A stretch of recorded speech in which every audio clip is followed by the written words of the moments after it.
Hey, welcome back.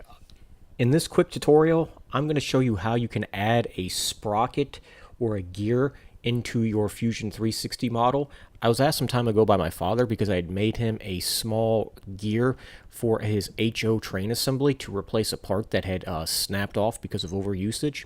So real quick, I'm just going to show you how you add in a sprocket and how you can quickly manipulate it. All right, here's the first step. We're going to come up here to add-ins, and you're going to notice this thing that says scripts and add-ins. You'll have this pop-up window here, and there's different scripts already here. These are sample scripts that they've already provided. You can actually make your own, or you can download other ones. They're the ones that actually come standard with Fusion 360. And you'll notice we're going to come down here, and we're going to actually select, we're going to look at the spur gear. If you notice, there's two different versions of spur gear. That's because they're written in two different languages. If you like C++, you can select that one, or you can select the Python. I prefer Python just because I like Python better. However, you can choose whichever one you like. They work identical. So I'm going to go ahead and select spur gear, hit run. You've now noticed a new window has popped open on the right side. This is going to allow us to adjust some variables of this gear before we actually fabricate it.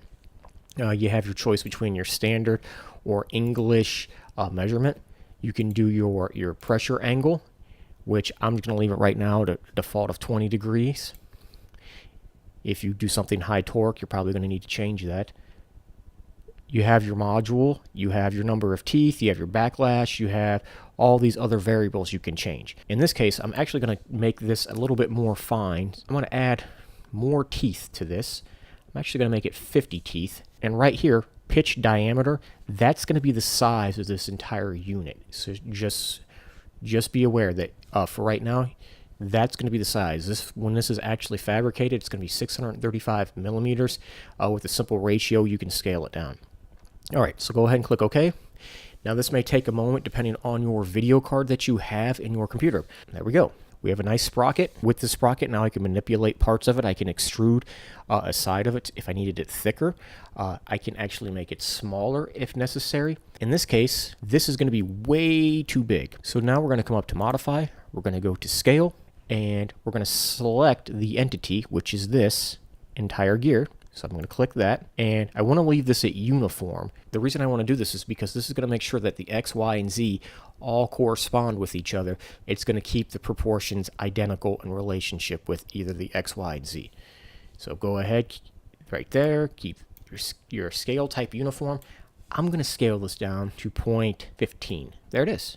I have a nice little sprocket. And as I said earlier, if I wanted to make this a little bit thicker, I can do a simple extrude. In this case, I'm going to make it really thick. I'm going to make this 12 millimeters thicker. And it takes a moment to process it, and there we go. And you can do all your other cool things to this if you wanted. You know, if you wanted to go ahead and draw a circle on here to maybe cut some things out of it. And you can extrude it, that piece just if you wanted. So if I wanted to extrude this by 35 millimeters, now I have like what appears to be a little knob. So that's how you quickly create a gear or a sprocket in Fusion without all the headaches. If you have any questions or comments, be sure to leave them below. And as always, thanks for watching.